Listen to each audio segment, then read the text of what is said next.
way back in 2014, when Sony first got into the whole mirrorless world, their full-frame lineup was often criticized for not having a very wide range of lenses to choose from, especially at the pro level, the top level. And it made the transition towards mirrorless kind of difficult for photographers coming from a DSLR world, right? Because the range just wasn't there. But over the years, Sony continued to push hard and continued to invest in this mirrorless format. And the releases of new lenses, especially over the last few years, has been absolutely relentless from Sony. And today is no different. Today we have the newest version of one of the originals, one of the Pro line original G Master lenses, the 24-70. Now, this focal range was one of the very first G Master lenses, the G Master brand of lenses, Sony's top quality, no compromise lenses. And I remember owning the very first version of this lens.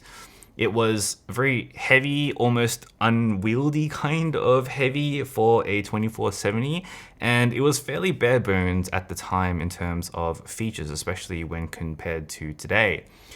The image quality was also, it was quite good, but for me, it left a little bit to be desired, as back then, primes were significantly sharper than zooms, and I was using a lot of primes back then as well. Fast forward to today, a lot has changed since 2016, and Sony have been absolutely killing it with every single lens release that they do.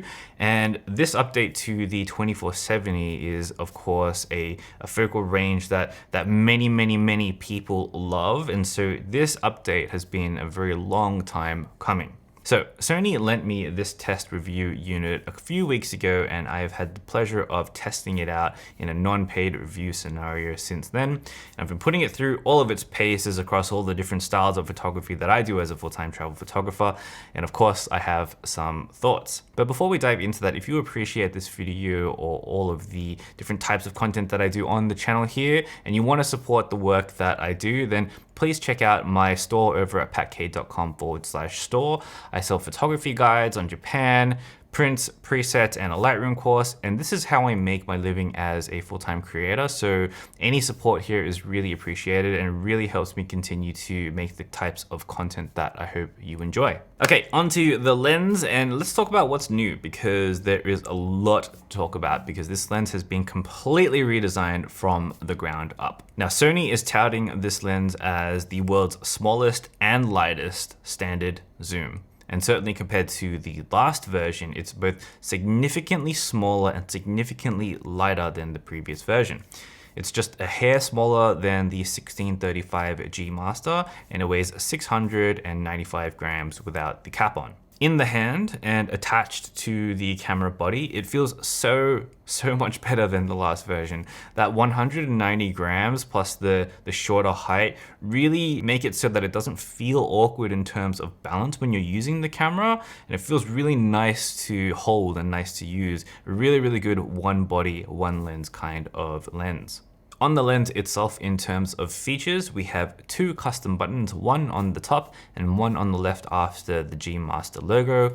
We've got your classic AF/MF switch on the left here as well, an aperture ring with the classic click switch for smooth aperture control.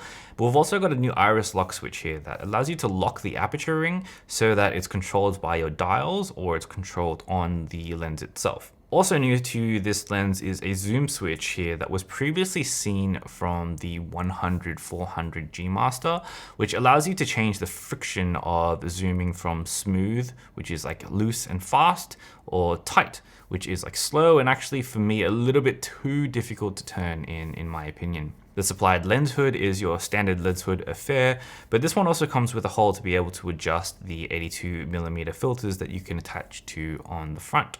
All right, let's talk about performance. So I'm not a super technical reviewer. There are certainly other channels on YouTube who will do a far better job getting into the weeds than I would, but I did want to see for myself what the little nuances about this lens are. So first thing that I think most people are waiting for is sharpness. And I'll put you out of your misery first and foremost. This lens is wicked sharp. It's crazy sharp. It's prime level sharp. At any focal length, at any aperture, if you have any complaints about the sharpness on this lens, you have much bigger problems, I'll tell you that. At wide open at f2.8, the 24G Master is extremely detailed. Even more so at the tele end than the wide end, but it does certainly have great sharpness across the entire frame. Of course, this lens gets a little bit sharper at f5.6 to f8, which is just like, the 16-35G Master is where it is the most sharpest for this lens. But, I felt really confident shooting this lens wide open and getting extremely sharp results every single time. Now, if you can read MTF, then you'll be able to see here just how insanely sharp it is. Most certainly prime level sharp. Like, it really blew me away. It's just as sharp as the 24mm G Master Prime lens, and in many ways, it actually outperforms it. So aside from sharpness, one of those other ways is minimum focusing distance. At 24 and 70mm, the 24-70 G Master has a minimum focusing distance of 21 and 30 centimeters respectively, at a magnification ratio of 0.32 times. This significantly outperforms the 24G Master Prime lens at 24 centimeters and 0.17 times magnification. In terms of bokeh, of course, being a G Master lens, the bokeh is absolutely buttery and really, really smooth, to the point to which it's almost a little bit clinical in terms of how smooth it actually is, which is kind of a trait of like most G Master lenses. There's no onion rings or defects, and it has a very clean transition from center to edge thanks to its 11 blade aperture.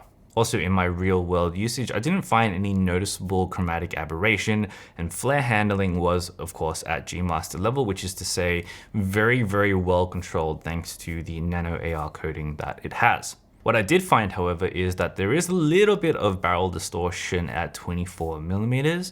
Now, if you're just taking photos, this is obviously easily corrected in post, but if you are taking video, then this is something to consider if you have elements close to the edge of your composition.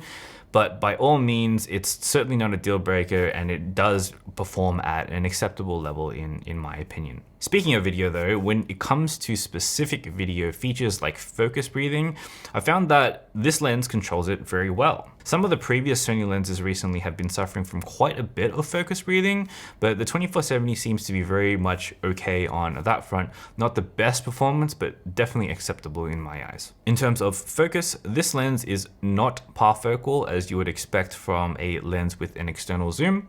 However, just as you'd expect from a G Master lens, the autofocus is as good as you're gonna get on any Sony lens. This is truly the best of the best, and all of this is driven by those fantastic XD linear motors that Sony has been using recently. Overall, when it comes to performance, Sony, I think they're kind of flexing a little bit, to be honest. They're really showing off their lens prowess that they've developed over, especially the last few years. They've made significant gains in things like weight and size and sharpness and autofocus, and this new 24-70 G Master is a tribute to all of those advancements all in one package. But of course, it doesn't come cheap, and if you want the best of the best, then you've got to have the price tag to match, of course. And when it is available in late May, it will have an SRP of 3,299 Australian dollars and probably around mid 2,000 US dollars-ish, which puts it to around a similar price to the 16-35 G Master. Now, in terms of a recommendation overall, if you're in the market for a 24-70, then this new G Master Mark II is the very best of the very best. This is the lens that most people on the Sony system are going to want to own. And for me, this is a really nice rounding out of the holy trinity of lenses, the 16-35, the 24-70, and the 70-200, especially now that the 70-200 has just recently been updated to a Mark II as well. Now, if you don't know if the 24-70 focal range is a range for you and you don't know what lenses to get next, then check out this video here where I do a tier list on what lenses I recommend for any camera brand. Let me know if you're gonna get this lens though in the comments below. I would love to know, but for now, for this video, that's it. I'll see you in the next one, but until then, get out there and make something that matters. Peace.